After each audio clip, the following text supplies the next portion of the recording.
नमस्कार। आज पशुपालन, आयुर्वेद और देवस्थान जैसे विषयों पे चर्चा हो रही थी। मैं आपको बताना चाहूंगा कि देवस्थान के मामले में पश्चिमी राजस्थान हमेशा आगे रहा है। चाहे नाकोड़ा हो, चाहे जसोल हो, चाहे गरीबनाथ जी का मठ हो, चाहे ख्याड़ा मठ हो, कई सारे बड़े बड़े देवस्थान मठों का वो संगम रहा है।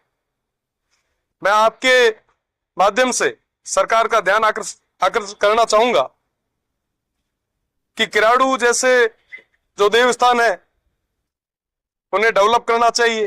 देवका के अंदर जो सूर्य मंदिर है उनको भी डेवलप करना चाहिए और तमाम देवस्थानों को जो छत विछत हो रहे हैं उन्हें हमें डेवलप करने के लिए विशेष प्रयास करना चाहिए। साथ ही साथ तमाम जितने पुजारी हैं आज के समय में उन्हें जो पे ग्रेड मिल रहा है वो बहुत कम है। उनकी जो सैलरी है वो बढ़ानी चाहिए, कम से कम 30,000 करनी चाहिए। साथ ही साथ कई सारे जो मंदिर हैं वहां पे कोई सुरक्षा व्यवस्था के मामले में कोई माकूल व्यवस्था नहीं कर रखी है। तो मैं आपके माध्यम से सरकार से निवेदन करना चाहूंगा कि आप सुरक्षा के लिए भी ध्यान दें। साथ ही साथ आयुर्वेद पे चर्चा चल रही थी। सभी कह रहे थे कि साहब आयुर्वेद जो है वो देवों से मिला हुआ, हमें एक देवों से मिली हुई एक पद्धति है। मैं विश्वास के साथ कह सकता हूं कि आज तक मैंने कभी आयुर्वेद का कोई हॉस्पिटल नहीं देखा। आप विचार करेंगे कि जिस पद्धति की हम बात करते हैं आज के समय में हम सबसे ज्यादा अगर कमजोर कहीं है तो उसी में है। आज के समय में कोई वेद नहीं है, मैंने वेद नहीं देखे। आप सोचिए कि सब आयुर्वेद के मामले में जहां हम एक तरफ पूरे विश्व में अपनी एक अलग छाप रखा करते थे, आज के समय में सबसे कमजोर हम वहीं हो गए। होम्योपैथिक हो चाहे दूसरी पद्धतियां हो, चिकित्सा के मामले में हम दिन ब दिन पिछड़ते जा रहे हैं। पशुधन की अगर मैं बात करूं तो आधे से ज्यादा मेरे क्षेत्र में जो सीटें हैं वो खाली पड़ी है।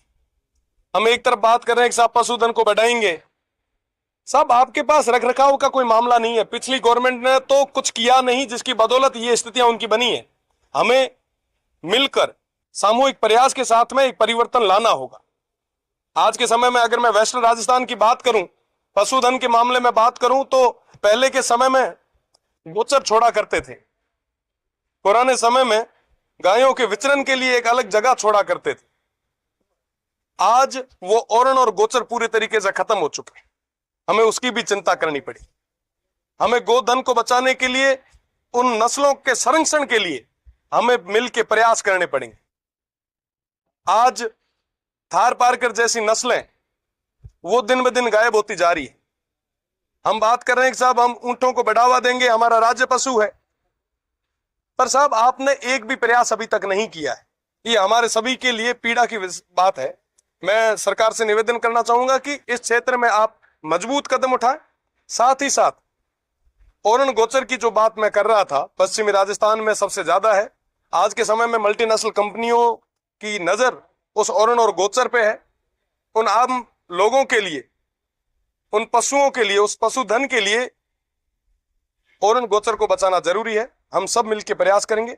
मुझे लगता है कि आने वाले रिवाइज बजट में इन तमाम मुद्दों पे वापस एक बार चर्चा की जाएगी, एक विशेष पैकेज दिया जाएगा। साथ ही साथ मैं मीडिया बंधुओं के माध्यम से प्रदेश की सरकार का ध्यान इस और भी आकर्षण करना चाहूंगा कि बिजली का संकट बहुत बड़ा है। आज के समय में पूरा प्रदेश बिजली के संकट से जूझ रहा है। वेस्टर्न राजस्थान और साथ ही साथ मेरा बाड़मेर, मेरा सिव आज के समय में उस अंधेरे में है।